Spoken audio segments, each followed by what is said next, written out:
Conquest concept में आप सभी का स्वागत है। आज हम एक ऐसे विचारक की दुनिया में उतर रहे हैं जिनका नाम लेते ही मतलब शक्ति, चालाक, राजनीति, नैतिकता, इन सब पर एक बहुत तीखी बहस छिड़ जाती है। बिल्कुल एक ऐसा नाम जिसे कुछ लोग कहते हैं बुराई का शिक्षक। तो कुछ स्वतंत्रता का प्रेमी भी मानते हैं। हम बात कर रहे हैं निकोलो मैकियावेली की। एक ऐसा नाम जिसे राजनीति के गलियारों में नजरअंदाज करना लगभग नामुमकिन है। सही कहा। उनके विचार आज भी उतने ही प्रासंगिक और विवादास्पद हैं जितने 500 साल पहले थे। बिल्कुल। और आज हमारा मकसद सिर्फ ये जानना नहीं है कि मैकियावेली ने क्या कहा, बल्कि ये समझना है कि उन्होंने ऐसा क्यों कहा। हम उनके दौर में चलेंगे, मतलब 15वीं सदी का वो उथल-पुथल भरा इटली जिसने उनके विचारों को जन्म दिया। हाँ, और हम ये पता लगाएंगे कि क्या किसी शासक को प्यार किया जाना चाहिए या उससे डरना बेहतर है, और क्या राजनीति में अपना लक्ष्य हासिल करने के लिए कोई भी तरीका अपनाना जायज है। लेकिन आकर्षक सोच की परतें खोलते हैं। सबसे पहले ये समझना बहुत जरूरी है कि मैकियावेली कोई शांत कमरे में बैठकर सिद्धांत गढ़ने वाले फिलोसोफर नहीं थे। नहीं, बिल्कुल नहीं। वो एक्शन के आदमी थे। अच्छा, हाँ। वो 1469 में फ्लोरेंस, इटली में पैदा हुए और हमें उस वक्त के इटली को समझना होगा। वो आज जैसा एक देश नहीं था। हाँ, वो तो कई हिस्सों में बटा हुआ था, है ना? बिल्कुल, 5 बड़ी ताकतों में बटा हुआ था। मिलान, वेनिस, फ्लोरेंस, नेपल्स और पोप का राज्य। और ये सब आपस में ही लड़ते रहते थे। और विदेशी ताकतें भी तो थीं। सही कहा। फ्रांस, स्पेन, ये सब इस फूट का फायदा उठा रही थी। मतलब हर तरफ अस्थिरता और धोखा ही धोखा था। और मैकियावेली इसी दुनिया का एक अहम हिस्सा थे। वो कोई बहुत अमीर खानदान से तो नहीं थे, लेकिन अपनी काबिलियत के दम पर फ्लोरेंस गणराज्य में एक बड़े राजनयिक बन गए। हाँ, उन्होंने सत्ता के खेल को बहुत करीब से देखा था। कई देशों में राजनयिक मिशनों पर फ्लोरेंस का प्रतिनिधित्व किया, लेकिन फिर 1512 में उनकी दुनिया ही पलट गई जब मेदिची परिवार ने सत्ता पर कब्जा कर लिया। बिल्कुल, गणराज्य को खत्म कर दिया गया और मैकियावेली को उनके पद से हटा दिया गया। सिर्फ इतना ही नहीं, उन पर साजिश का आरोप लगाकर उन्हें टॉर्चर किया गया और जेल में डाल दिया गया। और यहीं से उनकी कहानी मतलब एक बहुत दिलचस्प मोड़ लेती है। जेल से छूटने के बाद उन्हें शहर से बाहर निकाल दिया गया। हाँ, राजनीति से पूरी तरह कटकर एक तरह से अपमान भरी जिंदगी जी रहे थे वो। और उसी दौरान उन्होंने अपनी सबसे मशहूर किताबें लिखी, द प्रिंस और द डिस्कोर्सेस। तो क्या हम ये कह सकते हैं कि उनके विचार उनकी अपनी पीड़ा और धोखे के अनुभव से निकले थे। उनके विचार किसी अकादमिक बहस का नतीजा नहीं थे। वो एक हारे हुए राजनेता की चीख थे जो अपने देश को बिखरते हुए देख रहा था और उसे बचाने का रास्ता खोज रहा था। हाँ, उनके लेखन में एक अर्जेंसी है, एक तरह की बेचैनी। वो अपने समय की पैदाइश थे जिसे 3 बड़ी ताकतों ने आकार दिया था। अच्छा, कौन सी 3 ताकतें? देखिए, पहला था पुनर्जागरण यानी रेनेसा। ये तर्क और मानवतावाद के पुनर्जन्म का समय था। सदियों से चले आ रहे चर्च के एक अधिकार को चुनौती दी जा रही थी। एक नए इंसान का उदय हो रहा था जो धार्मिक तपस्या के बजाय प्रसिद्धि, गौरव, दुनिया में अपनी पहचान बनाना चाहता था। मैकियावेली के दर्शन का केंद्र यही आधुनिक मतलब स्वहित से प्रेरित व्यक्ति था। ठीक है। और दूसरा था धर्म सुधार, रिफॉर्मेशन का दौर। चर्च और राज्य के बीच एक लकीर खिंच रही थी और मैकियावेली इस अलगाव के सबसे बड़े पैरोकारों में से एक थे। तभी उन्हें यूरोपीय धर्मनिरपेक्षता का जनक भी कहा जाता है। सही कहा। और तीसरा और सबसे महत्वपूर्ण, राष्ट्र राज्य का उदय।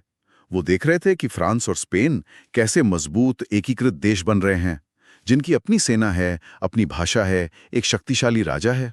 और दूसरी तरफ उनका अपना इटली जो कमजोर और बटा हुआ था। बिल्कुल, उनका सपना एक ऐसा ही एकीकृत और गौरवशाली इटली देखने का था। उनके सारे विचार, आप कह सकती हैं, इसी एक बड़े लक्ष्य से जुड़े हुए थे। तो माहौल ऐसा था कि चारों तरफ धोखा और अस्थिरता थी। ऐसे में कोई भी शासक लोगों के भरोसे कैसे रह सकता है। शायद यहीं से मैकियावेली के सबसे विवादास्पद विचार की जड़ें निकलती हैं कि इंसान स्वभाव से ही भरोसे के लायक नहीं है। आपने बिल्कुल सही नस पकड़ी है।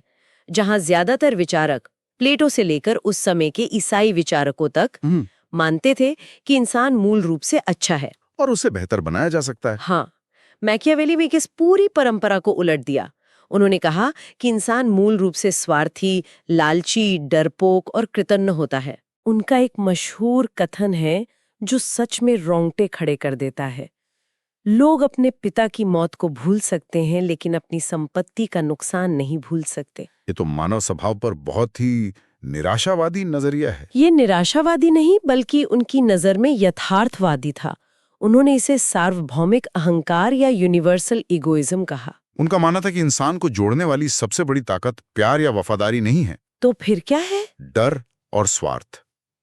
सुरक्षा की इच्छा ही इंसान की सबसे बड़ी प्रेरक शक्ति है। लोग सिर्फ तभी तक शासक का समर्थन करते हैं जब तक उनके अपने हित पूरे हो रहे हों। और इसी सोच से उनका वो सिद्धांत निकलता है जिसने उन्हें इतना बदनाम कर दिया, साध्य ही साधन को उचित ठहराता है। मतलब as ends justify the means. इसका असल में मतलब क्या था? क्या वो कह रहे थे कि एक शासक कुछ भी कर सकता है? ये सुनने में बहुत खतरनाक लगता है और है भी, लेकिन इसे समझने के लिए हमें उनकी दोहरी नैतिकता या डुअल मोरालिटी की जो कमाल की बात है उसको समझना होगा। दोहरी नैतिकता? हाँ, उन्होंने कहा कि एक आम नागरिक और एक शासक की नैतिकता, ये दोनों अलग अलग होती हैं। अलग अलग कैसे? नैतिकता तो नैतिकता होती है ना? यहीं पर मैकियावेली ने एक वैचारिक धमाका किया। उन्होंने कहा एक आम आदमी अपने सिद्धांतों के लिए अपनी जान दे सकता है और ये उसकी महानता हो सकती है, लेकिन एक शासक अपने निजी सिद्धांतों के लिए पूरे राष्ट्र का बलिदान नहीं कर सकता। बिल्कुल। शासक की पहली और एकमात्र नैतिकता है राज्य की सुरक्षा। अगर राज्य को बचाने के लिए उसे झूठ बोलना पड़े, वादा तोड़ना पड़े या क्रूरता दिखानी पड़े, तो उसे ऐसा करने से हिचकिचाना नहीं चाहिए। बाप रे! मतलब 500 साल तक राजनीति को जिस धर्म और नैतिकता के तराजू पर तौला जा रहा था, मैकियावेली ने वो तराजू ही तोड़ दिया। हाँ, उन्होंने कहा कि राजा का अच्छा या बुरा होना जरूरी नहीं, उसका असरदार होना जरूरी है। वाह! उन्होंने राजनीति को एक स्वतंत्र खेल बना दिया जिसके अपने नियम थे। उन्होंने कहा कि एक शासक को फ्लेक्सिबल डिस्पोजिशन रखनी चाहिए, मतलब उसे हालात के हिसाब से अपना व्यवहार बदलने के लिए हमेशा तैयार रहना चाहिए। उसकी सफलता इस बात से नहीं मापी जाएगी कि वो कितना नैतिक था, बल्कि इस बात से कि उसने राज्य को बचाया या नहीं। एग्जैक्टली। तो फिर उनकी नजर में धर्म की क्या जगह थी? क्या वो नास्तिक थे? नहीं, ये एक आम गलतफहमी है। वो धर्म के खिलाफ नहीं थे, बल्कि अपने समय के भ्रष्ट और राजनीतिक रूप से दखल देने वाले चर्च के खिलाफ थे। अच्छा। वो मानते थे कि पोप और चर्च अपनी ताकत बनाए रखने के लिए इटली को जानबूझकर बटा हुआ रख रहे हैं और वो इटली के एकीकरण में सबसे बड़ी बाधा है। तो उन्होंने धर्म को पूरी तरह से नकार दिया? नहीं, नकारा नहीं। उन्होंने धर्म का एक उपयोगितावादी, मतलब एक प्रैक्टिकल नजरिया अपनाया। उन्होंने शासकों को सलाह दी कि वे राष्ट्र के हित में धर्म का एक साधन के रूप में उपयोग करें। एक साधन? हाँ, धर्म एक शक्तिशाली अनुशासनात्मक शक्ति हो सकता है जो लोगों को एकजुट और नियंत्रण में रखने में मदद करता है। उन्होंने यहां तक कहा कि एक राजकुमार को सार्वजनिक रूप से धार्मिक दिखना चाहिए, भले ही वो व्यक्तिगत रूप से ऐसा न हो। अरे वाह! यानी मैकियावेली आज के नेताओं के लिए पहले पॉलिटिकल कंसल्टेंट थे। वो कह रहे थे पर्सनल ब्रांडिंग बहुत जरूरी है, भले ही प्रोडक्ट असली हो या ना हो। आप ऐसा कह सकती हैं। उनका मानना था कि आम लोग अपने शासकों को धार्मिक देखना पसंद करते हैं।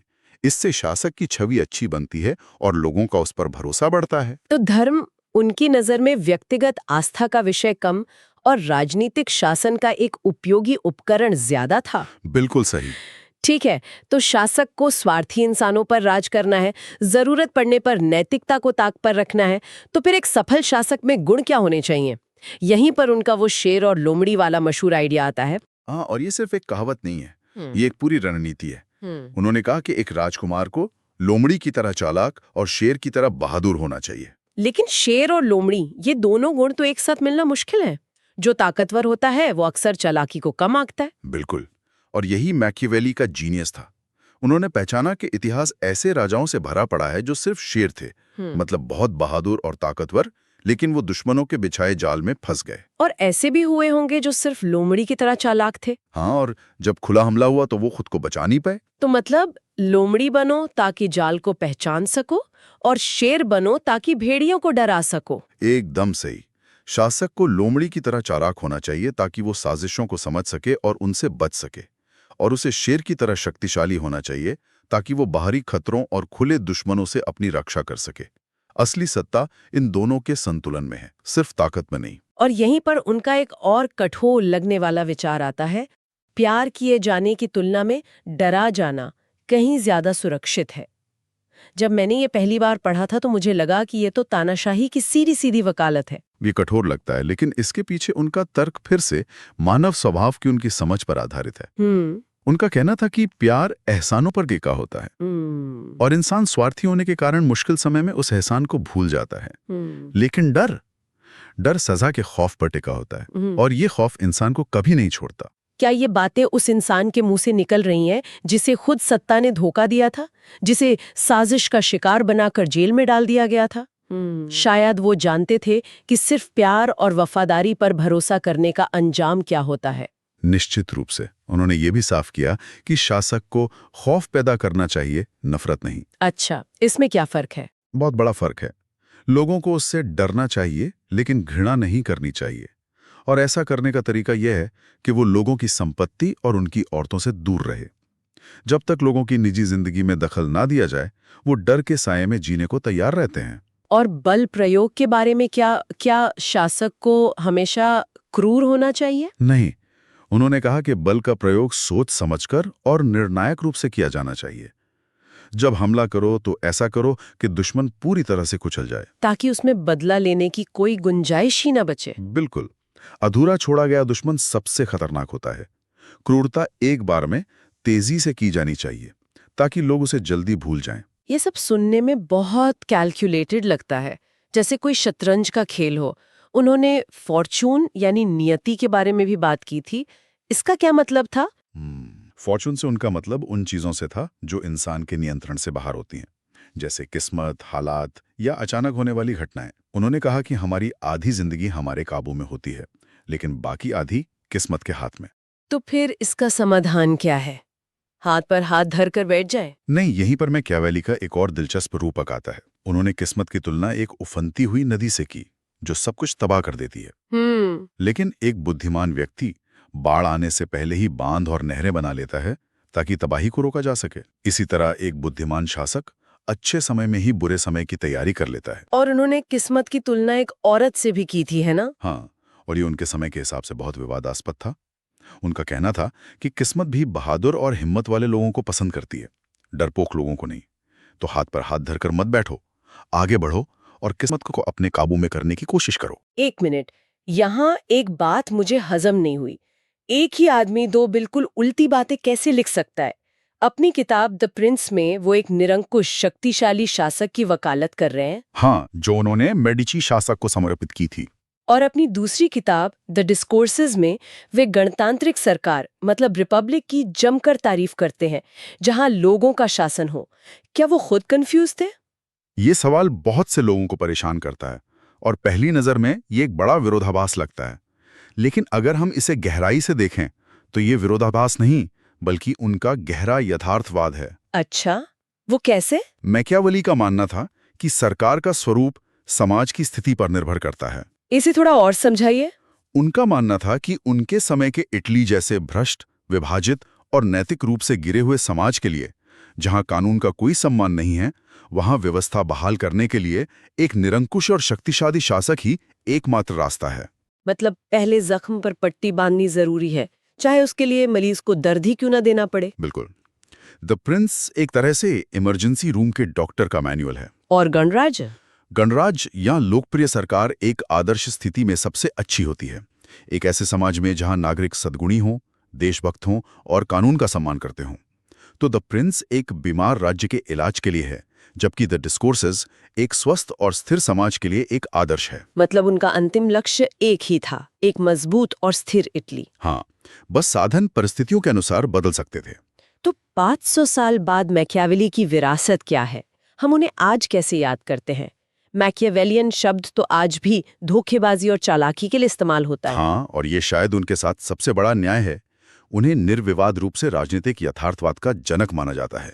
उनसे पहले राजनीति को हमेशा नैतिकता, दर्शन या धर्म के चश्मे से देखा जाता था कि एक राज्य को कैसा होना चाहिए। और मैकियावेली ने बताया कि सत्ता कैसे काम करती है। बिल्कुल, वो पहले प्रमुख विचारक थे जिन्होंने इस सवाल पर ध्यान केंद्रित किया कि सत्ता कैसे हासिल की जाती है और कैसे इस्तेमाल की जाती है, भले ही वो नैतिक रूप से सही हो या ना हो। यानी उन्होंने राजनीति को धर्म और नैतिकता के बंधन से आजाद कर एक अलग विज्ञान बना दिया। हाँ, एक तरह से उन्होंने हमें सत्ता के खेल के वो नियम बताए जिन्हें बहुत से लोग जानना तो चाहते हैं पर खुल के स्वीकार नहीं करना चाहते। उनका राष्ट्रवाद, एक मजबूत राष्ट्रीय सेना पर जोर देना। और ये समझना कि शासकों को लोगों की मनोविज्ञान को समझना चाहिए। हाँ, ये सब आधुनिक राजनीतिक सोच की नींव है। आज भी दुनिया भर के नेता और राजनयिक, चाहे वे स्वीकार करें या ना करें, उनके सिद्धांतों का अध्ययन और उपयोग करते हैं। तो आज हमने देखा कि निकोलो मैकियावेली एक जटिल विचारक थे, जिन्हें उनके समय की उथल-पुथल और व्यक्तिगत त्रासदियों ने आकार दिया। उन्होंने मानव स्वभाव के स्वार्थी पक्ष को पहचाना और सलाह दी कि एक शासक को राज्य को बचाने के लिए शेर और लोमड़ी दोनों के गुण अपनाने चाहिए। और जरूरत पड़ने पर नैतिकता के सामान्य नियमों से ऊपर उठना चाहिए। उनकी विरासत इस बात में नहीं है कि उन्होंने क्रूरता को बढ़ावा दिया, बल्कि इस बात में है कि उन्होंने हमें राजनीति की आदर्शवादी तस्वीर के पीछे की कठोर सच्चाई दिखाई। उन्होंने हमें मजबूर किया कि हम शक्ति को वैसे देखें जैसी वो है, न कि जैसी हम उसे देखना चाहते हैं। बिल्कुल। और यहाँ एक सवाल सोचने पर मजबूर करता है। आज की इस जटिल दुनिया में, जहां नेताओं को अनगिनत चुनौतियों का सामना करना पड़ता है, व्यक्तिगत नैतिकता और सार्वजनिक कर्तव्य को अलग करने की मैकियावेली की सलाह कितनी प्रासंगिक है? एक नेता के लिए यह रेखा कहाँ खींची जानी चाहिए?